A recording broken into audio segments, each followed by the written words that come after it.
Whatever happened to accountability? Big Red, the whoopee cushion, the boodle breeze. Yentas pretending to be friends. The radiance of Sunny Hostin. Everywhere you look, everywhere it's whoopee. It's Sunny, whining by toxic masculinity. Oh, the tension continues to rise with the Yentas. You know, when you're raising children, one of the most important things to establish early on, discipline. Not only because you got to let your children know who's boss, not only because you want to spare yourself the embarrassment of your kids acting out in public, discipline's also important for their development. It establishes decorum, teaches them how to treat people, teaches them how they are supposed to behave. I'm sure you've been at the grocery store at some point. You've seen a child throwing a temper tantrum while the parent has no idea what the hell to do. I remember when I was a kid, I threw a tantrum in the toy store because my mom wouldn't buy me the toy that I wanted. While we were in the store, she kept warning me that the belt was coming if I didn't start acting civilized, if I didn't start behaving. At the time, I didn't care because I knew I could handle an ass whooping from my mom. When mom beat that ass, I had to bury my face in the pillow to contain the laughter. The more she warned me, the worse I behaved because I wasn't afraid of the consequences. I wasn't afraid of a belt whooping from my mother. A few minutes later, we get to the car. We're on our way home. I'm in the back seat wondering why I haven't had my ass beaten yet. My 5-year-old brain, it's thinking that mom's already forgotten about it. We pull in the driveway. Mom looks in the rearview mirror and says, "Go to your room. Your dad is going to be waiting for you." I start pleading with her. I start screaming about it not being fair. "Mommy, you were supposed to beat my ass. You never said it would be. Daddy, that's not fair." Needless to say, my dad took care of it, and from then on, I knew how to behave in the toy store. Even though most of them haven't been children in damn near a century, I sometimes look at the Yentas on The View like children, because most of the time, they're behaving like children, whining and complaining, the constant bickering and arguing when things aren't going their way. For the better part of a decade, the ladies on The View, they have been able to lie with impunity. They have been able to say whatever the hell they want because there was no one there to instill discipline. There was no one there to create and implement the consequences. That all changed after the election. My personal favorite, Asuncion. She was forced to read 4 legal notes live on the air because ABC was afraid of being sued over her lies. Yesterday morning, it happened again, but this time, it was Big Red Joy Behar who was publicly admonished. This time, it was Big Red Joy Behar who was humiliated. And as expected, when one of the Yentas are disciplined for their behavior, Big Red lashed out. Make sure to like and subscribe. You can follow me on Twitter at KC_BTL84. Going into the sponsor for today's video, my good friends at Sugar Mountain Trading. Are you struggling with back problems? Do you deal with minor aches and pains throughout your day and you don't want to go to the doctor because all the doctor's going to do is find something else wrong with you? Or even worse, prescribe addictive medication that you just don't want to take? Me personally, I hate going to the doctor. So does my wife, who actually deals with back pain, which is why she started using CBD lotions and oil from Sugar Mountain Trading. Now, this is not THC. This is not going to make you fail a drug test. These CBD lotions and oils, they are designed for rapid pain relief. Like I said, my wife, she deals with nagging back pain from time to time. We have tried over-the-counter stuff. We have tried the chiropractor. Nothing ever seems to work. Within 5 minutes of me applying CBD lotion from Sugar Mountain Trading, my wife's pain is gone. I'm telling you, it is damn near magical. She keeps a bottle with her in her purse at all times. Sugar Mountain Trading also offers CBD bar soap that will keep you pain-free and smelling fresh at the same time. Bar soap comes in a variety of scents ranging from lavender to cherry almond. All CBD products offered at Sugar Mountain Trading, 100% natural, 100% free of THC. So click the link in the description below. Use my promo code BTL20, BTL20 20. Save 20% off your first purchase with Sugar Mountain Trading. As you guys know, the mainstream media is filled with panic right now. The orange man's in the White House. Their ratings are falling faster than tuck-friendly bathing suits at the Butt Bongo Festival. The media's lost all credibility, and they don't know how to respond. Their usual tactics are not working.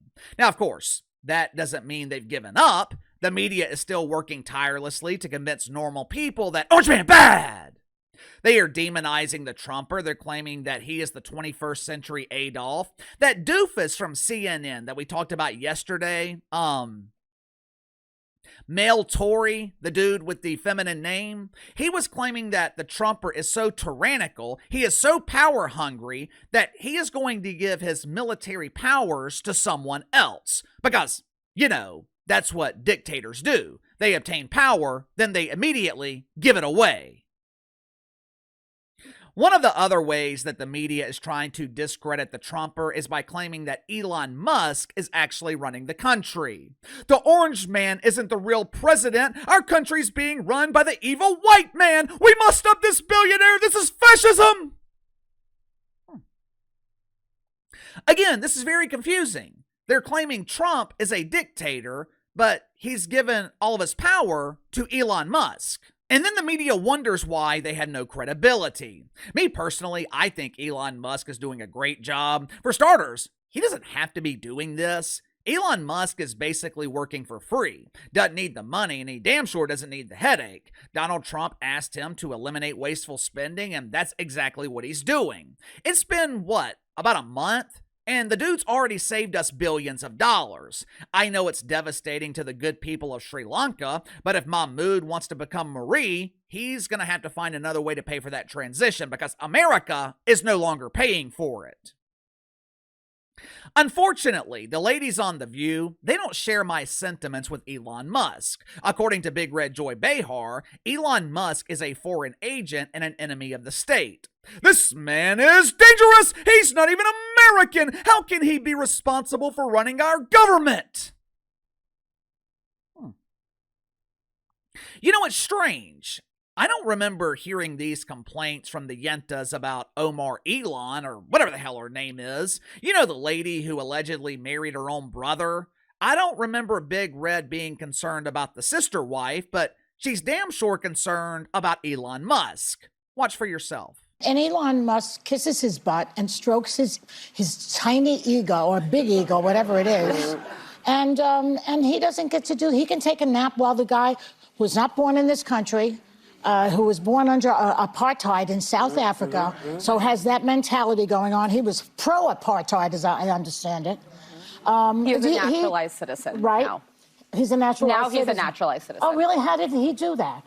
Did he come over the border legally? He had an H-1B visa, I believe. He flew in. Yeah, he allegedly overstayed that visa. Yeah, but I think this is just perfectly wonderful for Trump. He can take a nap and let this foreign agent, an enemy of the United States, do his job. Let me translate that for you, and I will give Big Red credit. She came up with a new way to accuse someone of breaking the first woke commandment. This is a level of creativity and originality that we normally don't see from the Yentas. Typically, they consume someone else's accusations and regurgitate them in the form of toxic mouth farts, or in the case of the whoopee cushion, the boodle breeze.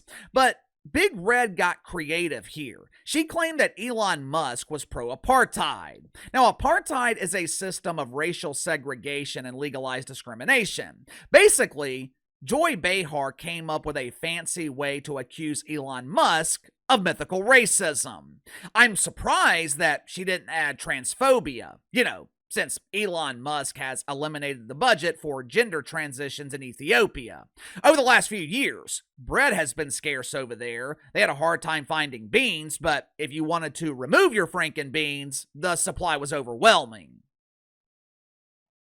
After the incoherent rambling of Big Red, they went to commercial break. Now, over the break, producers admonished Joy Behar for her creativity. 5 months ago, Big Red, she would have been celebrated, but today, The View is operating by different standards. You are no longer allowed to go on live television and make shit up. When they return from commercial break, Joy Behar was forced to elaborate on the false claims that she made about Elon Musk. Watch it for yourself. Now I'm getting some flack because I said that Musk was pro-apartheid. I don't really know for sure if he was. He grew up at that time when apartheid was in full bloom, before the great Nelson Mandela fixed that. He was around at that time, but maybe he was, maybe he wasn't. He might have been a young guy, too. Might have been. So don't be suing me, okay, Elon? They're allowed to say any lie they want, but we have to be really strict. That's why this show's important. They hate it. They absolutely hate it. The Yentas cannot stand to be admonished. They can't stand to be held accountable. They're allowed to lie, but we are being forced to tell the truth. It's not fair. Did I hear Big Red say the View is important? Did I hear Big Red say that because the ladies tell the truth, their show is important? For starters, they never tell the truth. But who is this show important to? Outside of lonely women, who actually gives a damn about the View? I'm speculating here, but I think we could see major changes with The View this summer. Unless something drastic happens, I don't see them making the changes right now mid-season, but over the summer, going into the new season in the fall, I think we could see major changes with The View. Now, the whoopee cushion is safe. She's the only one capable of supplying the boodle breeze on command. I think Alyssa the Farrah Griffin is safe because she's become the voice of reason. The Yenta in the most danger of losing her woke welfare, I think it's Sunny Hostin. I think my personal favorite, Asuncion. I think she is at risk of losing her Yenta status. There are reports that ABC is looking to balance out The View. They're wanting to add conservative voices. In order to do that, you have to eliminate one of the woke voices infected with the fungus. And I think it's going to be Sunny Hostin. What about you? Is Sunny Hostin at risk of losing her status as a Yenta? Also, give me your thoughts on Joy Behar being forced to correct herself. This has become a trend on The View. One of the ladies lies, and they're basically just forced to admit it. Sound off in the comments below. I'll see you guys later.